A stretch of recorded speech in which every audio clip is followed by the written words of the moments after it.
YouTube channel पे। तो हम लोग इसमें चर्चा जो करेंगे वो होगा इकोनॉमिक्स, और क्लास जो है 12th है।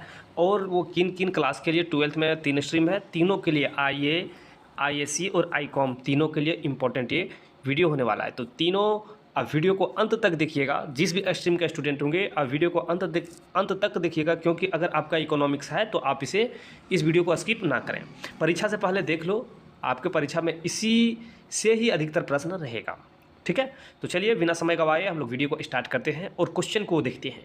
तो देखो यहाँ पे फर्स्ट क्वेश्चन है, इसमें हम लोग आपके पैटर्न जिस तरह से आपके बोर्ड परीक्षा में परीक्षा लिया जाएगा उसी तरीके से इसमें क्वेश्चन सेट किया गया है। ठीक है, और वही पैटर्न के साथ किया गया। तो वीडियो को अंत तक देखिए और क्वेश्चन को जानते हैं तो कमेंट करने का आंसर कमेंट करने का प्रयास करें।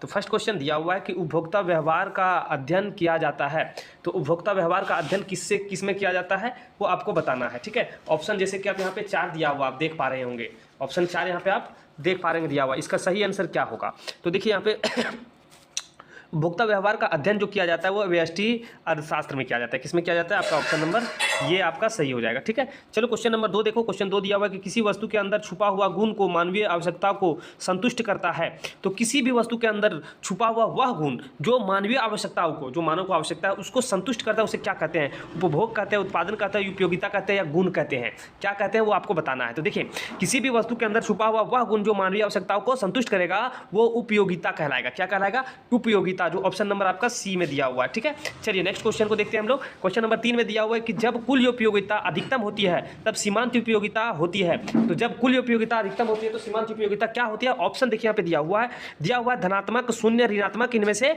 कोई नहीं। ठीक है, तो देखो जब कुल उपयोगिता अधिकतम हाई पे होगी, ठीक है, तो सीमांत उपयोगिता क्या होगा? वो सीमांत उपयोगिता शून्य के बराबर होगा। क्या होगा? शून्य होगा। तो ऑप्शन आपका बी आपका सही हो जाएगा। ठीक है, चलो चौथा नंबर क्वेश्चन को हम लोग देखते हैं। क्वेश्चन 4 जैसे कि आप देख पा रहे होंगे, जी हाँ, स्क्रीन के ऊपर आप क्वेश्चन नंबर 4 आप देख पा रहे होंगे। देखिए क्वेश्चन दिया हुआ है, कहता है निम्न में से किसे गोसेन का प्रथम नियम कहा जाता है? तो गोसेन का प्रथम नियम कहा जाता है, किसको कहा जाता है? तो गोसेन का जो प्रथम नियम है वो सीमांत उपयोगिता ह्रास नियम को गोसेन का प्रथम नियम कहा जाता है। गोसेन का प्रथम नियम। ठीक है, तो यहाँ पे क्या हो जाएगा? सीमांत उपयोगिता का ह्रास नियम, जो ऑप्शन नंबर आपका सी में दिया हुआ है। चलिए 5वां नंबर प्रश्न में देखिए, 5वां में दिया हुआ है सीमांत उपयोगिता को ज्ञात किया जा सकता है। तो सीमांत उपयोगिता को किससे ज्ञात किया जा सकता है? तो आप सभी जानते हैं कि डेल्टा टी यू बटे डेल्टा क्यू। ठीक है, तो आपका ये किस में हो जाएगा? ऑप्शन नंबर ये में आपका हो जाएगा सही आंसर। ठीक है बाबू लोग, चलो आगे देखो नेक्स्ट क्वेश्चन। क्वेश्चन नंबर 6 को हम लोग देखेंगे। क्वेश्चन 6 जैसे कि आप देख पा रहे हैं दिया हुआ है, उपयोगिता की मुख्य विशेषताएं कौन सी है? तो उपयोगिता की मुख्य विशेषताएं कौन सी है? देखिए ऑप्शन दिया हुआ है 4, उसमें क्या दिया हुआ है? उपयोगिता एक मनोवैज्ञानिक धारणा है। ऑप्शन बी में उपयोगिता का विचार सापेक्षिक है। ऑप्शन नंबर सी उपयोगिता व्यक्तिपरक होते हैं। और ऑप्शन नंबर डी उपयुक्त सभी। तो देखिए उपयोगिता की मुख्य विशेषताएं इनमें से सभी होगा। ठीक है, क्या हो जाएगा आपका? ऑप्शन नंबर डी हो जाएगा। ठीक है, चलिए 7वां नंबर क्वेश्चन को देखिए, उपयोगिता का कर्मवाच्य सिद्धांत के प्रतिपादक कौन है? तो उपयोगिता के कर्मवाच्य सिद्धांत के प्रतिपादक कौन है? तो देखो यहाँ पे ऑप्शन दिया हुआ है, यहाँ पे इसमें से सही आंसर आपका ऑप्शन नंबर क्या हो जाएगा? Pigou, Marshall, Hicks and Allen हो जाएगा। ऑप्शन नंबर बी आपका सही होगा। ठीक है, चलिए नेक्स्ट क्वेश्चन नंबर 8 को हम लोग देखते हैं। क्वेश्चन 8 जैसे कि आप देख पा रहे हैं दिया हुआ स्क्रीन के ऊपर, किसी एक वस्तु की सभी इकाइयों से प्राप्त होने वाली उपयोगिता की योग को कहते हैं। तो किसी एक वस्तु की सभी इकाइयों से प्राप्त होने वाली उपयोगिता को क्या कहते हैं? तो क्या कहते हैं? ऑप्शन जैसे कि आप यहाँ पे देख पा रहे होंगे दिया हुआ है। तो यहाँ पे किसी वस्तु की सभी इकाइयों, अच्छा सभी इकाइयों के बारे में बात कर रहे हैं तो कुल उपयोगिता हो जाएगा। क्या होगा? कुल उपयोगिता होगा। ऑप्शन नंबर डी आपका सही हो जाएगा। 9वां नंबर प्रश्न को देखिए। 9वां नंबर प्रश्न में दिया हुआ है कि जब कुल उपयोगिता घटने लगती है तो सीमांत उपयोगिता क्या होती है? तो जब आपको पता है कि जब कुल उपयोगिता घटने लगेगी, क्या होगा? कम होने लगेगा, तो सीमांत उपयोगिता क्या होगा? तो सीमांत उपयोगिता क्या होगा? देखो यहाँ पे ऋणात्मक की ओर बढ़ने लगेगा, तो क्या होगा? ऋणात्मक हो जाएगा। आपका ऑप्शन नंबर बी आपका सही हो जाएगा। ठीक है, चलिए 10वां नंबर प्रश्न को देखिए। 10वां नंबर प्रश्न जैसे कि आप देख पा रहे होंगे दिया हुआ है। 10वां नंबर प्रश्न में दिया हुआ है कि अधिमान वक्र होता है। तो अधिमान वक्र क्या होता है? जैसे कि ऑप्शन आप यहाँ पे देख पा रहे होंगे, मूल बिंदु की ओर उन्नोदर और या मूल बिंदु की ओर अवनोदर, है ना? तो क्या होगा? यही दोनों में से आपका सही होगा। ठीक है, तो देखो अधिमान वक्र होता है, मूल बिंदु की ओर उन्नोदर होगा, मतलब कि ठीक है ऊपर की ओर उठेगा मूल बिंदु की ओर। तो आपका सही आंसर ऑप्शन नंबर बी आपका सही हो जाएगा। ठीक, 11वां नंबर प्रश्न को देखो।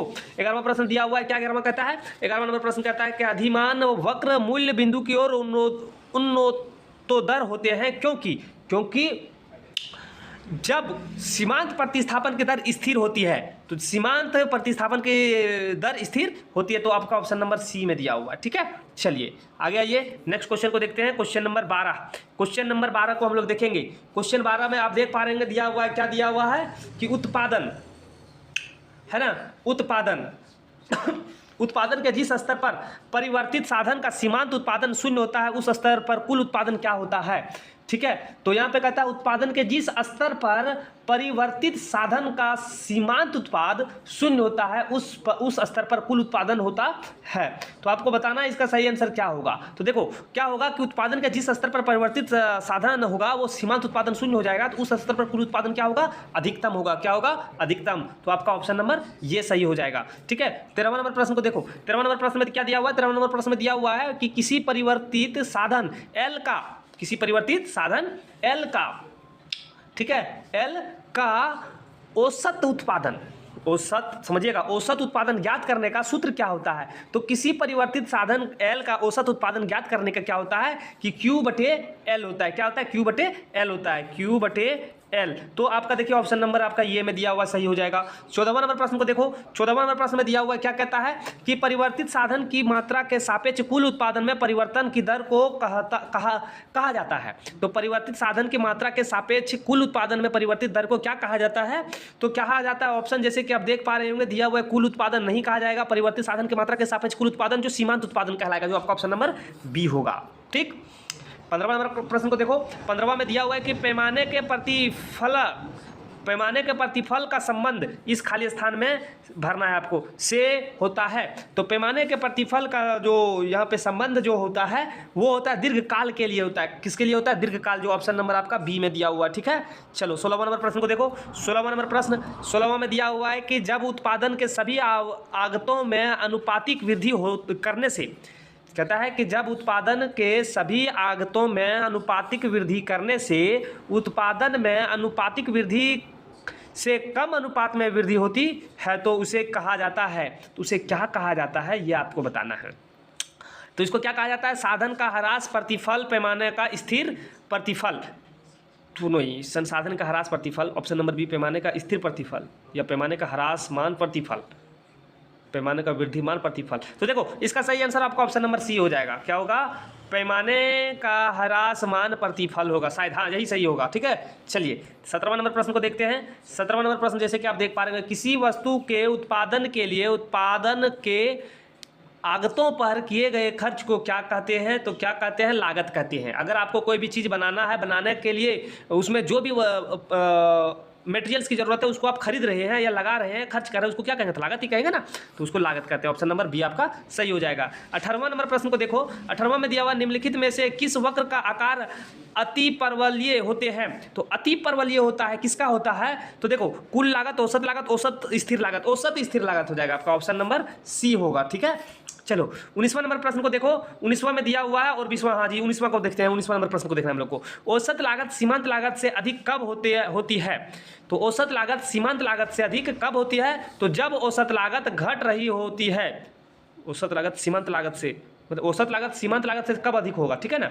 तो कहता है जब औसत लागत घट रही होती है। तो आपका सही आंसर ऑप्शन नंबर ये हो जाएगा। ठीक है, चलो 20वां नंबर प्रश्न को देखो। 20वां नंबर प्रश्न में दिया हुआ है, कहता है कि अल्पकालीन औसत लागत वक्र का आकार यू आकार का होता है, क्यों। तो अल्पकालीन औसत लागत वक्र का आकार यू आकार का होता है, क्योंकि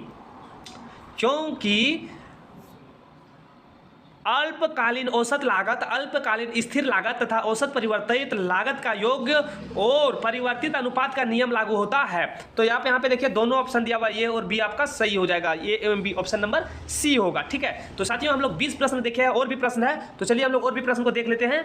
तो यहाँ पे देखिए दिया हुआ है क्वेश्चन,